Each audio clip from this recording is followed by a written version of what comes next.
नमस्कार दोस्तों, आपका स्वागत है आपके अपने यूट्यूब चैनल स्मार्ट स्टडी में। दोस्तों, जैसा कि आपको पता है कि आरआरबी ग्रुप डी का एग्ज़ाम चल रहा है और आरआरबी ग्रुप डी एग्ज़ाम जो है, वो 17 दिसंबर की फर्स्ट, सेकंड और थर्ड शिफ्ट का एग्ज़ाम हो चुका है। इस क्लास में हम लोग देखने वाले हैं आरआरबी ग्रुप डी 17 दिसंबर की फर्स्ट शिफ्ट, सेकंड शिफ्ट और थर्ड शिफ्ट में पूछे गए 120 प्रश्न। ये सारे प्रश्न जो होंगे, ये 100% रियल होंगे, ठीक है?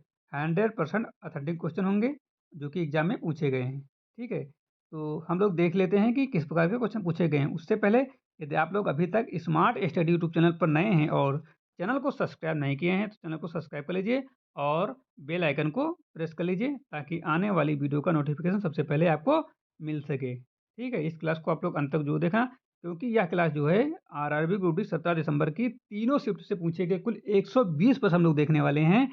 तो जिन बच्चों का आगे एग्ज़ाम में है उनको मदद मिल जाएगी किस प्रकार क्वेश्चन पूछे जा रहे हैं और जो बच्चे पेपर दे चुके हैं उनको क्वेश्चन मैच करना है, कितने सही करके आए हैं वो क्वेश्चन मैच कर सकते हैं, ठीक है? और कमेंट बॉक्स में कमेंट जरूर करें कि क्वेश्चन एकदम रियल है, ऑथेंटिक है कि नहीं है, ठीक है? जिन बच्चों का 17 दिसंबर की फर्स्ट शिफ्ट, सेकंड शिफ्ट और थर्ड शिफ्ट में पेपर हुआ है वो लोग कमेंट जरूर करें। लेकिन कमेंट करने से पहले क्लास पूरी देख लेना, ठीक है? क्वेश्चन मैच कर लेना तभी कमेंट करना। ऐसा नहीं कि एक क्वेश्चन देखा, मान लो एक क्वेश्चन आपने देख लिया, वो क्वेश्चन फर्स्ट शिफ्ट का है और बच्चा सेकंड शिफ्ट देख रहा है तो बोला आया ही नहीं। तो इसलिए क्वेश्चन जो है मिक्स हैं, फर्स्ट, सेकंड और थर्ड शिफ्ट के तीनों शिफ्टों के क्वेश्चन मिक्स हैं, ठीक है? तो तीनों शिफ्टों के बच्चे जो देखेंगे तो कमेंट जरूर करेंगे, लेकिन वीडियो पूरी देखने के बाद, ठीक है? ठीक है, हम क्लास को स्टार्ट करते हैं और पहला क्वेश्चन आ रहा है स्क्रीन पर। पहला क्वेश्चन पूछा गया था कि निम्नलिखित में से किसने गुजरात में गांधीनगर शहर के पास गिफ्ट सिटी में अपनी अंतर्राष्ट्रीय बैंकिंग इकाई शाखा का उद्घाटन किया? आईबीयू का उद्घाटन किया। ये 4 ऑप्शन दिए हुए थे, तो इनमें से जो सही जवाब है, वो सही जवाब होना चाहिए option number A. HSBC bank ने जो है, वो गांधीनगर शहर के पास जो है गिफ्ट सिटी में अपनी अंतर्राष्ट्रीय बैंकिंग इकाई आईबीयू शाखा का उद्घाटन किया। क्वेश्चन में पूछा जा सकता है ये शाखा का उद्घाटन क्यों किया गया, तो आपको बताना है कि ताकि अंतर्राष्ट्रीय वित्तीय सेवाएं को बेहतर उपलब्ध कराई जा सकें, इसलिए इस शाखा का उद्घाटन किया गया है। यह शाखा जो है वैश्विक बैंकिंग नेटवर्क को भारत में विस्तारित करने के लिए एक कदम है, ठीक है? अगला क्वेश्चन पूछा गया था कि 1 केडब्ल्यूएच बराबर कितने जूल होते हैं? तो 1 किलोवाट घंटा में जो होते हैं कितने वाट होते हैं? वो होते हैं 3.6 × 10⁶ joule. Option number D is correct है, ठीक है? देखो, 1 किलोवाट घंटा जो ऊर्जा की इकाई है जो 1000 वाट गुणे 3600 सेकंड यानी कि 3.6 इंटू 10⁶ जूल होती है। इसका उपयोग जो है विद्युत उपयोग को मापने के लिए किया जाता है, ठीक? Option number D is correct है। अगला क्वेश्चन पूछा गया था कि 2017 और 2025 के आईपीएल फाइनल के बाद किस खिलाड़ी को प्लेयर ऑफ द मैच का सर्वश्रेष्ठ खिलाड़ी चुना गया? तो आईपीएल 2017 और 2025 के फाइनल में जो है player of the match Krunal Pandya को चुना गया। Option number C is correct है। 2017 और 2025 में जो है आईपीएल के फाइनल मैच में जो प्लेयर ऑफ द मैच जो है कुणाल पांड्या को दिया गया। अगला क्वेश्चन है कि एक अलग ध्वनि प्रतिध्वनि सुनने के लिए मूल ध्वनि और प्रतिध्वनि के बीच न्यूनतम कितने समय अंतराल की आवश्यकता होती है? तो जो अलग प्रतिध्वनि और मूल ध्वनि के प्रतिध्वनि को सुनने के लिए जो न्यूनतम दूरी होनी चाहिए वो 0.20 सेकंड होनी चाहिए। ऑप्शन नंबर सी करेक्ट है। अगला क्वेश्चन जो पूछा गया था कि 2025 में महाराष्ट्र से कला आर्ट के क्षेत्र में पद्म भूषण पुरस्कार किसे प्रदान किया गया? तो ये जो प्रदान किया गया था ये शेख कपूर को प्रदान किया गया था। Option number A is correct है, शेख कपूर।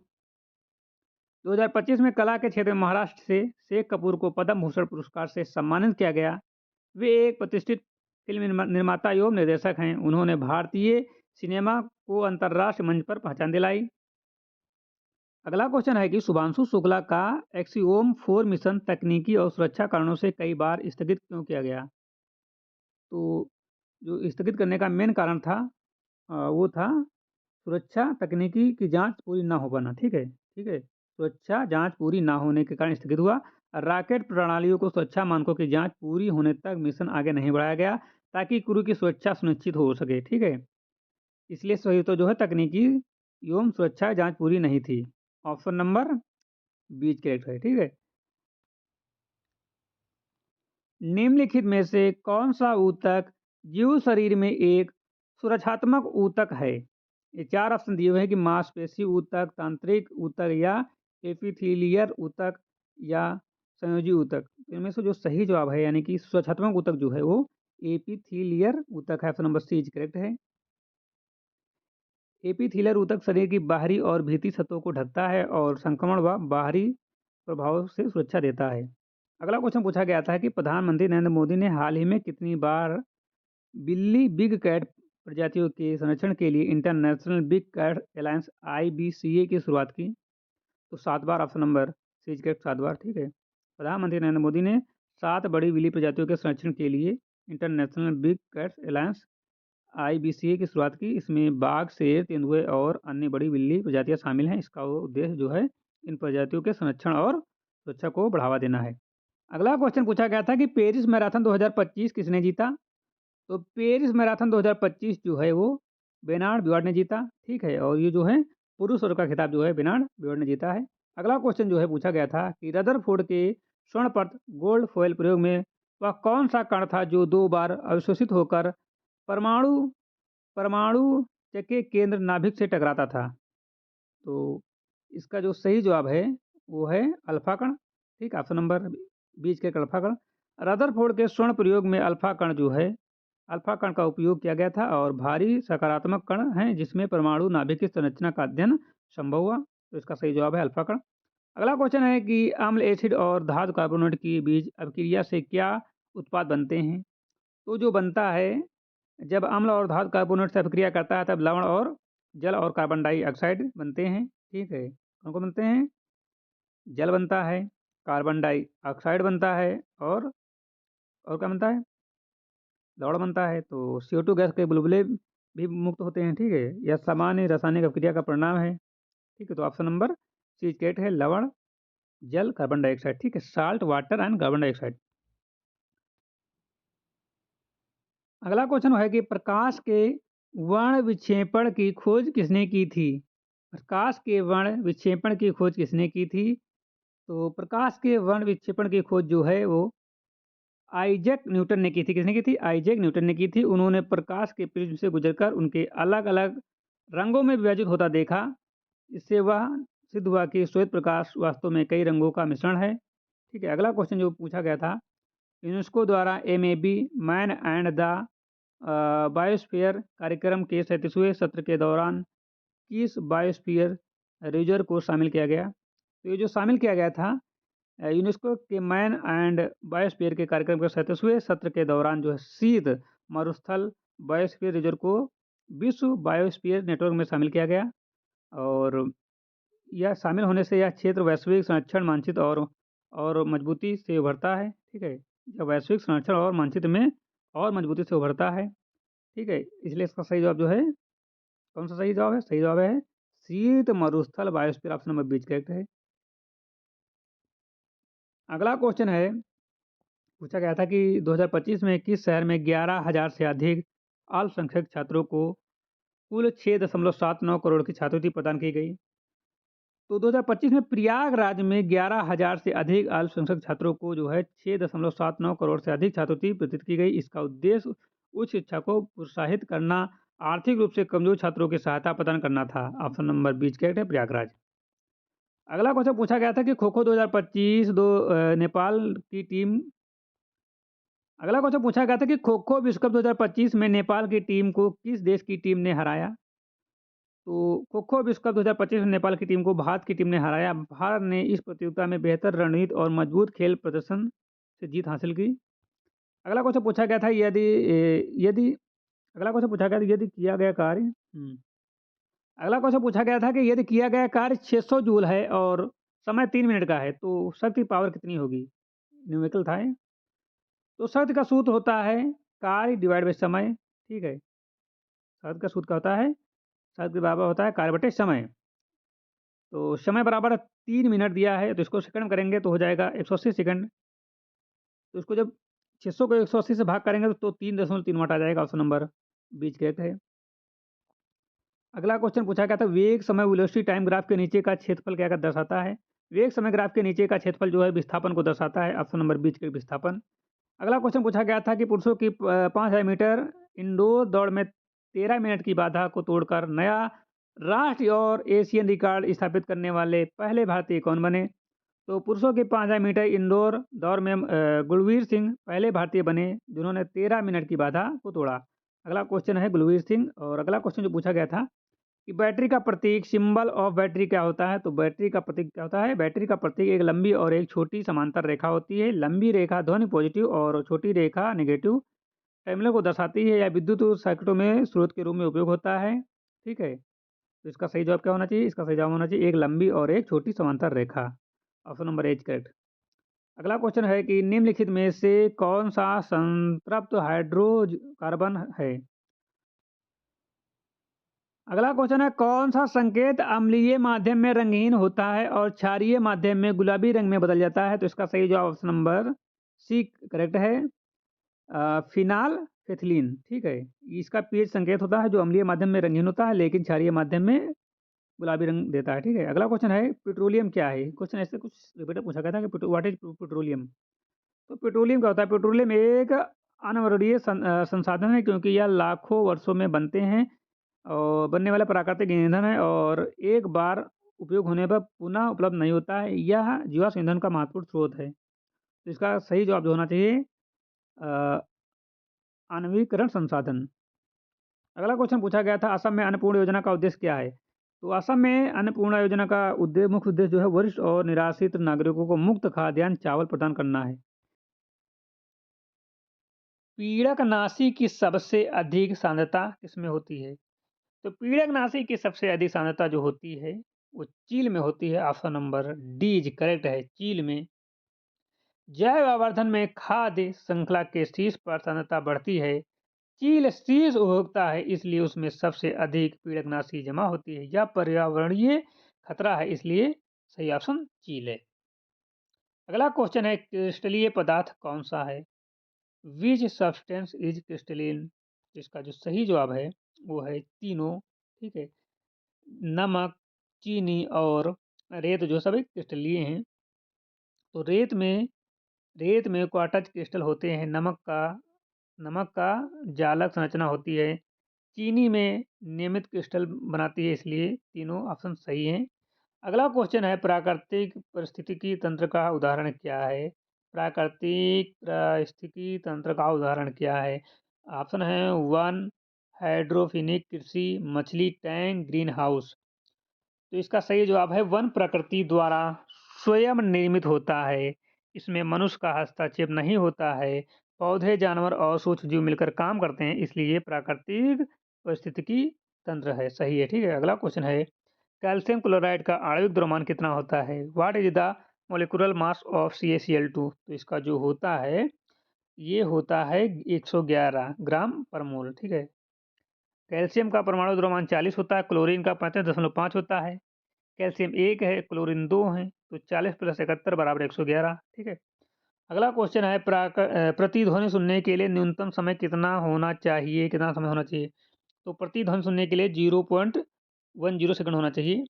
मानव कान की ध्वनि को अलग पहचानने के लिए समय लेता है। मूल और परावर्तित ध्वनि के बीच कम से कम 0.1 सेकंड होना चाहिए इसलिए पहले की ध्वनि पहले की ध्वनि मिल जाती है इसलिए प्रतिध्वनि सुनाई नहीं देती है। अगला क्वेश्चन है दीर्घकालिक गर्भ के लिए क्या उपयोग किया जाता है? What is use the long term contraception? तो इसका सही जवाब जो है वो कापर टी एक अंतर्गर्भी यंत्र है। यह लंबे समय तक गर्भधारण रोकता है और इसे डॉक्टर द्वारा लगाया जाता है। यह सुरक्षित और प्रभावी तरीका है इसलिए सही उत्तर जो है कापर टी है। अगला क्वेश्चन है रक्त का तरल भाग क्या कहलाता है? तो रक्त का तरल भाग जो है क्या कहलाता है? रक्त का तरल भाग प्लाज्मा कहलाता है। Plasma, option number B plasma. रक्त का तरल भाग प्लाज्मा कहलाता है। इसमें पानी, प्रोटीन, हार्मोन्स और अपशिष्ट पदार्थ होते हैं। यह पोषक तत्वों को परिवर्तित करता है और रक्त कोशिकाएं इसी में तैरती हैं इसलिए सही उत्तर प्लाज्मा है। अगला क्वेश्चन है ओजोन परत का मुख्य कार्य क्या है? What is the main function of ozone layer? तो ओजोन लेयर का मुख्य जो काम है वो है पराबैंगनी किरणों की रक्षा करना। ठीक है, ओजोन परत सूर्य की हानिकारक पराबैंगनी किरणों को अवशोषित करती हैं। ठीक है, इससे जीवों को त्वचा कैंसर और अन्य नुकसान से बचाव मिलता है। वह मंडल की सुरक्षा का ढाल है ये। ठीक है, अगला क्वेश्चन है, न्यूटन का तीसरा नियम किससे संबंधित है? न्यूटन का तीसरा नियम किससे संबंधित है? Newton's third law is related to what? Newton's third law is related to what? जड़, बल और त्वरण, क्रिया प्रतिक्रिया संवेग। तो इसका सही जवाब क्रिया प्रतिक्रिया का नियम है। न्यूटन का तीसरा नियम जो है क्रिया प्रतिक्रिया का नियम है। न्यूटन का तीसरा नियम, हर क्रिया के बराबर और विपरीत प्रतिक्रिया होती है। बल हमेशा जोड़ों में कार्य करता है। यह नियम गति के उदाहरणों में दिखता है। अगला क्वेश्चन है, मानव शरीर में सबसे बड़ी ग्रंथि कौन सी है? मानव शरीर में सबसे बड़ी ग्रंथि कौन सी है? What is the largest gland in the human body? तो ये जो है यकृत है। यकृत मानव शरीर की सबसे बड़ी ग्रंथि है। यह पाचन में सहायता करता है, विषैले पदार्थों को निष्क्रिय करता है, साथ ही पित्त का निर्माण करता है। ठीक है, यकृत मतलब लीवर। ठीक है, सबसे बड़ा है ग्रंथि। अगला क्वेश्चन है, प्रकाश के अपवर्तन का कारण क्या है? What is the case of refraction of light? प्रकाश की तीव्रता, तरंग दैर्घ्य, माध्यम बदलने पर वेग परिवर्तन या परावर्तन। तो इसका सही जवाब है माध्यम बदलने पर वेग परिवर्तन। जब प्रकाश एक माध्यम से दूसरे माध्यम में जाता है तो उसका वेग बदलता है, इसी कारण उसका मार्ग जो है मुड़ जाता है, इसे अपवर्तन कहते हैं। इसलिए सही उत्तर जो है वेग बदलने पर या माध्यम बदलने पर जो है माध्यम बदलने पर वेग प्रस्तुत होता है। अगला क्वेश्चन है कि डीएनए की संरचना किस प्रकार की होती है? डीएनए की संरचना किस प्रकार की होती है? What is the structure of DNA? तो डीएनए की संरचना तो होती है, डीएनए संरचना डबल हेलिक्स होती है। और इसमें दो क्या होते हैं? दो पॉली न्यूक्लियोटाइड होते हैं और ये श्रृंखलाएं होती हैं।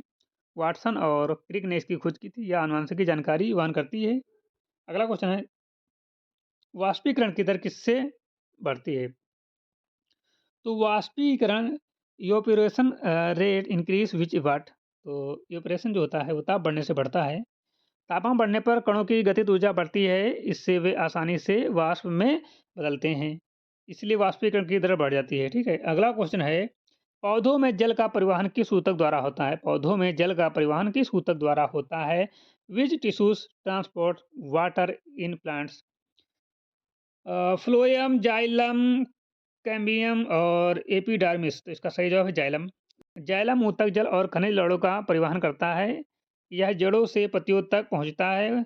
और फ्लोएम भोजन भोजन का परिवहन करता है। ठीक है, अगला क्वेश्चन है, ध्वनि की तीव्रता किस पर निर्भर करती है? तो ध्वनि की तीव्रता जो है वो आयाम पर निर्भर करती है। किस पर? आयाम पर।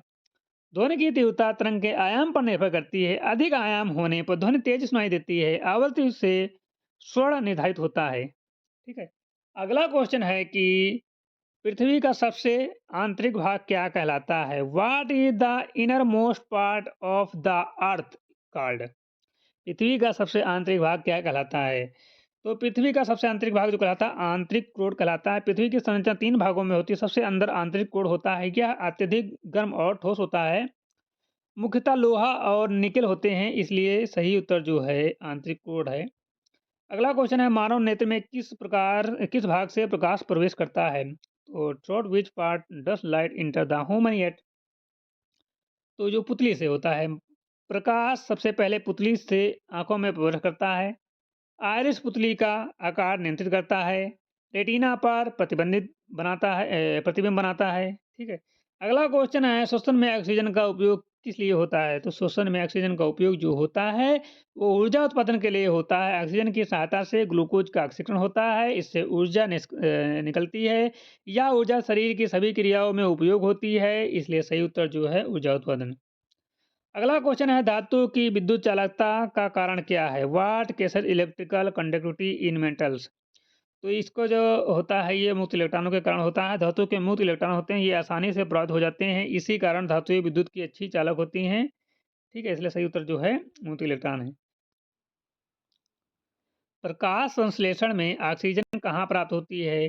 From where does oxygen to photosynthesis come? Carbon dioxide, जल, ग्लूकोज या क्लोरोफिल? तो इसका सही जवाब जो है वो जल है। प्रकाश जल संश्लेषण में जल का अपघटन होता है। यह प्रक्रिया फोटोलाइसिस कहते हैं इसे। ठीक है, इस प्रक्रिया को क्या कहते हैं? फोटोलाइसिस कहते हैं। और इसमें जो है ऑक्सीजन निकलती है। अगला क्वेश्चन है, सबसे हल्की गैस कौन सी है? Oxygen, nitrogen, hydrogen, helium. तो सबसे हल्की गैस जो है हाइड्रोजन है। हाइड्रोजन का परमाणु द्रव्यमान सबसे कम होता है, यह सबसे हल्की गैस है और इसे गुब्बारों में भी उपयोग किया जाता है, इसलिए सही उत्तर जो है हाइड्रोजन है। अगला क्वेश्चन है, मानव हृदय में कितने कक्ष होते हैं? तो मानव हृदय में जो हैं वो 4 चैम्बर होते हैं, 4 कक्ष होते हैं। मानव हृदय में 4 कक्ष होते हैं। 2 अलिंद होते हैं और 2 निलय होते हैं। यह रक्त के शुद्ध और अशुद्ध भागों को अलग रखते हैं, ठीक है। अगला क्वेश्चन है, किस धातु का भार किस पर निर्भर करता है? किसी धातु का भार किस पर निर्भर करता है? तो किसी धातु का भार जो है उसके गुरुत्वाकर्षण पर निर्भर द्रव्यमान और गुरुत्वाकर्षण पर निर्भर करता है, ठीक है। ऑप्शन नंबर डी क्या है? गुरुत्वाकर्षण और द्रव्यमान और गुरुत्वाकर्षण। भार बराबर होता है भार बराबर होता है द्रव्यमान गुणे गुरुत्वाकर्षण, और इसलिए दोनों पर निर्भर करता है। अलग-अलग ग्रहों पर भार बदलने पर द्रव्यमान स्थिर रहता है, ठीक है। अगला क्वेश्चन है, अम्ल का स्वाद कैसा होता है? तो अम्ल का स्वाद जो है तो खट्टा होता है। अम्ल का स्वाद खट्टा होता है।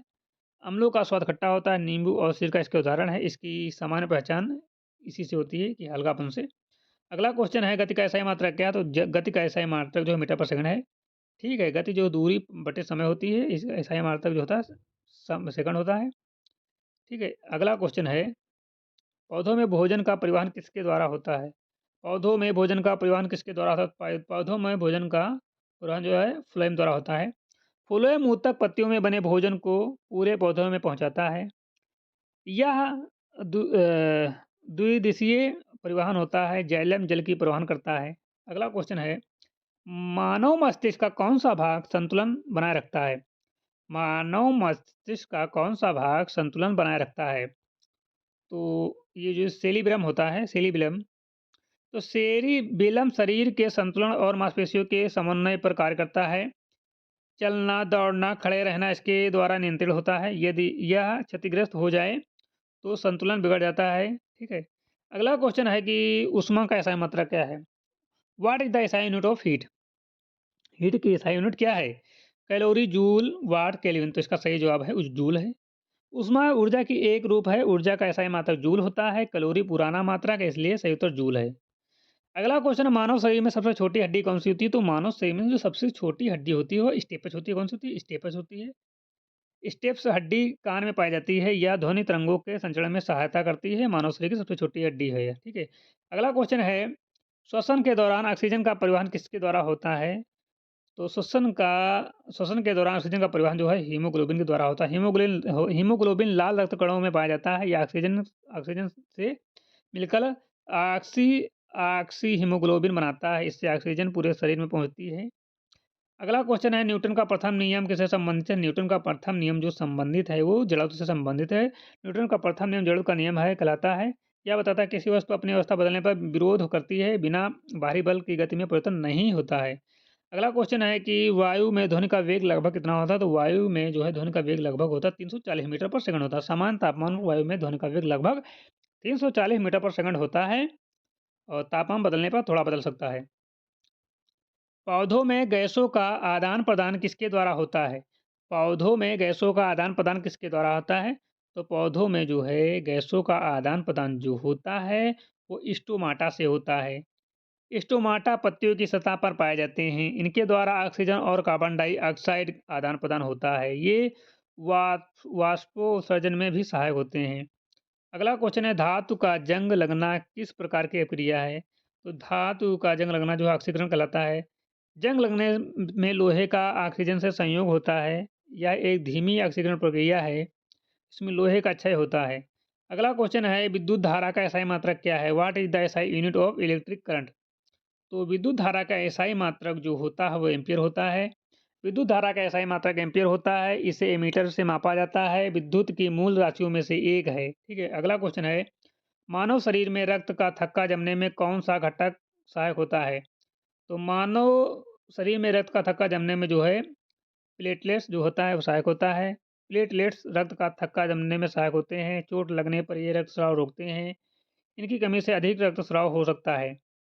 अगला क्वेश्चन है, पादप हार्मोन्स ऑक्सीजन का मुख्य कार्य क्या है? पादप हार्मोन ऑक्सीजन का मुख्य कार्य क्या है? तो मुख्य कार्य जो है तना वृद्धि है। ऑक्सीजन तने की लंबाई बढ़ाने में सहायक होता है। यह कोशिका विभाजन और वृद्धि को प्रेरित करता है, और प्रसन्नानुवर्तन में भी इसकी भूमिका होती है। प्रकाश अनुवर्तन में भी इसकी भूमिका होती है। अगला क्वेश्चन है, अम्ल और क्षार के निर्माण में से क्या होता है? अम्ल और क्षार के मिश्रण में से क्या होता है? तो अम्ल और क्षार के मिश्रण से जो होता है नमक और जल बनता है। अम्ल और क्षार की अभिक्रिया को उदासीकरण कहते हैं। इसमें नमक और जल बनते हैं, या एक समान रासायनिक अभिक्रिया है। अगला क्वेश्चन है, विद्युत मोटर किस सिद्धांत पर कार्य करती है? तो विद्युत मोटर जो है चुंबकीय नहीं है, विद्युत धारा और चुंबकीय प्रभाव पर कार्य करती है। जब चालक में धारा प्रवाहित होती है तो चुंबकीय क्षेत्र उत्पन्न होता है। इसी प्रभाव से मोटर घूमती है। यह मोटर का मूल सिद्धांत है। अगला क्वेश्चन है, मानव शरीर में सबसे अधिक जल कहाँ पाया जाता है? मानव शरीर में सबसे अधिक जल जो है मांसपेशियों में पाया जाता है। मांसपेशियों में जल की मात्रा अधिक होती है। शरीर के कुल जल का बड़ा भाग मांसपेशियों में रहता है और यह संकुचन और शिथिलन में सहायक है। अगला क्वेश्चन है कि सौर ऊर्जा किस प्रकार की ऊर्जा है? तो सौर ऊर्जा जो है वो अक्षय ऊर्जा है। सौर ऊर्जा सूर्य से प्राप्त होती है। यह समाप्त नहीं होती है, इसलिए इसे अक्षय ऊर्जा कहते हैं। पर्यावरण के लिए सुरक्षित है। अगला क्वेश्चन है, मानव शरीर में इंसुलिन हार्मोन का स्राव कौन करता है? तो मानव शरीर में जो है इंसुलिन का स्राव जो है अग्नाशय करता है। अग्नाशय इंसुलिन हार्मोन स्रावित करता है। यह रक्त शर्करा को नियंत्रित करता है। इंसुलिन की कमी से मधुमेह होता है, इसलिए सही उत्तर जो है अग्नाशय है। अगला क्वेश्चन है, प्रकाश संश्लेषण में कौन सी गैस उपयोगी होती है? What which gas is use in photosynthesis? इसका जो सही जवाब है वो है कार्बन डाइऑक्साइड। पौधों में कार्बन डाइऑक्साइड का उपयोग करके भोजन बनाते हैं या प्रकाश संश्लेषण की आवश्यक गैस ऑक्सीजन उप उत्पादन के रूप में निकलती है। अगला क्वेश्चन है कि गति का सूत्र क्या है? गति का सूत्र जो होता है दूरी बटे समय होता है। गति बराबर दूरी बटे समय। गति बराबर होता है गति और दूरी का समय अनुपात होता है। किसी वस्तु द्वारा तय की गई दूरी को समय से भाग देने पर गति मिलती है। यही मूलभूत सूत्र है। ठीक है, अगला क्वेश्चन यही मूलभूत सूत्र है। अगला क्वेश्चन है, पौधों में वाष्पोत्सर्जन मुख्यतः किस भाग से होता है? तो ये पत्तियों से होता है। कैसे होता है? पत्तियों पर स्टोमाटा पाए जाते हैं। वाष्पोत्सर्जन अधिकतर इन्हीं से होता है। यह पौधों में जल संतुलन बनाए रखता है। अगला क्वेश्चन है, ऊष्मा संरक्षण कौन सा माध्यम निर्वात में संभव है? ऊष्मा संरक्षण का कौन सा माध्यम निर्वात में संभव है? तो चालन और संवहन के लिए माध्यम आवश्यक होता है। निर्वात में कोई माध्यम नहीं होता है। विकिरण बिना माध्यम के हो सकता है, इसलिए सही उत्तर विकिरण है। अगला क्वेश्चन है, मानव शरीर में भोजन का पाचन कहाँ प्रारंभ होता है? मानव शरीर में भोजन का पाचन जो है वो मुख से शुरू हो जाता है। भोजन का पाचन मुख में शुरू होता है। लार में पाया जाने वाला एंजाइम प्लाइलिन स्टार्च को तोड़ता है और चबाने से भोजन छोटे टुकड़ों में बढ़ जाता है, इसलिए पाचन को आसान करता है। ये पाचन को आसान करता है। आगे पौधों में जड़ों का मुख्य कार्य क्या है? तो पौधों में जड़ों का मुख्य कार्य जो है जल और खनिज को अवशोषण करना है। जड़ें मिट्टी से जल खनिज लवणों को अवशोषित करती हैं। यह पौधों के विकास के लिए आवश्यक है। जड़ों को सहारा भी देती हैं। अगला क्वेश्चन है, ध्वनि तरंगे किस प्रकार तरंगे हैं? ध्वनि तरंगे जो हैं वो अनुदैर्घ्य तरंगे हैं। ध्वनि तरंगों में कण आगे पीछे दोलन करते हैं। यह तरंगे अनुदैर्घ्य होती हैं। इन्हें माध्यम की आवश्यकता होती है। अगला क्वेश्चन है, मानव शरीर में कौन सा अंग रक्त को शुद्ध करता है? तो मानव शरीर में जो गुर्दा है रक्त को शुद्ध करता है। गुर्दे रक्त से अपशिष्ट पदार्थ निकालते हैं या मूत्र निर्माण का कार्य करते हैं। शरीर का संतुलन बना रहता है। अगला क्वेश्चन, न्यूटन का दूसरा नियम किससे संबंधित? न्यूटन का दूसरा नियम जो है वो बल और त्वरण से संबंधित है। न्यूटन का दूसरा नियम बताता है बल द्रव्यमान और त्वरण के गुणनफल के बराबर होता है। यह गति में परिवर्तन को समझता है। अगला क्वेश्चन है, पौधों में प्रकाश संश्लेषण के लिए कौन सा वर्णन आवश्यक है? तो पौधों में प्रकाश संश्लेषण के लिए जो है क्लोरोफिल आवश्यक है। क्लोरोफिल हरा वर्णक है या सूर्य के प्रकाश को अवशोषित करता है। इसी की सहायता से भोजन बनता है। अगला क्वेश्चन है, धातु और अधातु के बीच बनने वाले बंध को क्या कहते हैं? What is the bound between metal and non metal called? तो आयनिक बंध होता है। धातु इलेक्ट्रॉन खोती है और अधातु जो है इलेक्ट्रॉन ग्रहण करती है। इससे आयनिक बंध बनता है, जैसे NaCl में होता है, इसलिए सही उत्तर आयनिक है।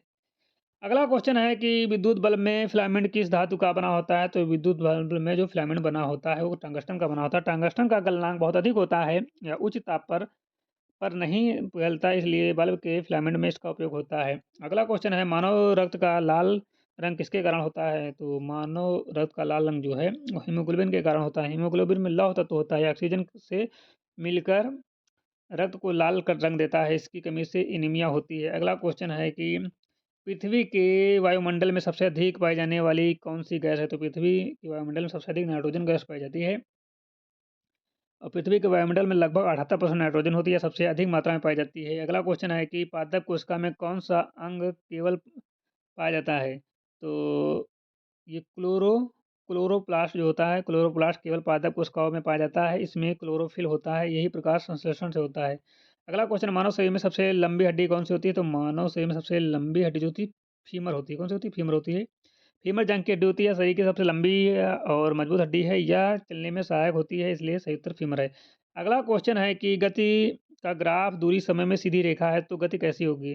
तो गति जो होगी समान होगी। दूरी समय ग्राफ सीधी रेखा होने की गति समान होती है। वस्तु समान दूरी समान समय में तय करती है। अगला क्वेश्चन है रासायनिक ऊर्जा का उदाहरण क्या है? Which an example of chemical energy. तो रासायनिक ऊर्जा का उदाहरण जो है बैटरी है। बैटरी में रासायनिक ऊर्जा संग्रहित होती रहती है और विद्युत ऊर्जा से परिवर्तित होती है, इसलिए बैटरी रासायनिक ऊर्जा का उदाहरण है। अगला क्वेश्चन है मानव नेत्र में प्रतिबिंब कहाँ बनता है? मानव नेत्र में जो प्रतिबिंब जो बनता है रेटिना में बनता है। मानव नेत्र में प्रतिबिंब रेटिना पर बनता है या वास्तविक का उल्टा होता है? मस्तिष्क इसे सीधा समझता है, इसलिए सही उत्तर रेटिना है। अगला क्वेश्चन है जल का रासायनिक सूत्र क्या है? What is the chemical formula of water. तो जल का रासायनिक सूत्र जो है वो H2O है। जल में 2 हाइड्रोजन और 1 ऑक्सीजन परमाणु होते हैं। इसका रासायनिक सूत्र जो है H2O है। यह जीवन के लिए आवश्यक है, इसलिए सही उत्तर H2O है। अगला क्वेश्चन है पौधों में बीज का निर्माण किस प्रक्रिया से होता है? तो पौधों में जो है बीज का निर्माण जो है निषेचन से होता है। परागण के बाद निषेचन होता है। नर और मादा युग्म मिलते हैं, इसके बाद बीज बनता है, इसलिए सही उत्तर निषेचन है। अगला क्वेश्चन है विद्युत प्रतिरोध का SI मात्रक क्या है? तो विद्युत प्रतिरोध का SI मात्रक ओम है। विद्युत प्रतिरोध का SI मात्रक ओम होता है, इसे ओम से दर्शाते हैं। यह धारा के प्रभाव को विरोध करता है, इसलिए सही उत्तर ओम है। अगला क्वेश्चन है सूर्य से पृथ्वी तक ऊर्जा किस माध्यम से आती है? तो ये ऊर्जा जो आती है विकिरण के कारण आती है। सूर्य और पृथ्वी के बीच निर्वात है, निर्वात में केवल विकिरण संभव है, इसलिए ऊर्जा विकिरण द्वारा आती है। अगला क्वेश्चन है कि पर्यावरण में खाद्य श्रृंखला का अंतिम स्तर कौन सा होता है? तो इस अंतिम उत्तर जो होता है अपघटन होता है। क्या होता है? अपघटन। अपघटन मृतक जीवों को सरल सरल पदार्थों में तोड़ता है, पोषक तत्वों को पुनः पर्यावरण में लौटाते हैं, इसलिए खाद्य का अंतिम अवसर जो होता है अपघटन होता है। आज की क्लास यहीं पर समाप्त होती है। यदि आपको क्लास अच्छी लगी हो तो लाइक कर देना, चैनल पर नए हो तो सब्सक्राइब कर लीजिए, बेल आइकन को प्रेस कर लीजिए ताकि आने वाली वीडियो का नोटिफिकेशन सबसे पहले आपको मिल सके। यदि आपको क्लास अच्छी लगी हो तो लाइक कर देना, चैनल पर नए हो सब्सक्राइब कर लीजिए, ठीक है। और जो यदि अभी तक आप लोग टेलीग्राम चैनल को ज्वाइन नहीं किया तो टेलीग्राम चैनल को ज्वाइन करो।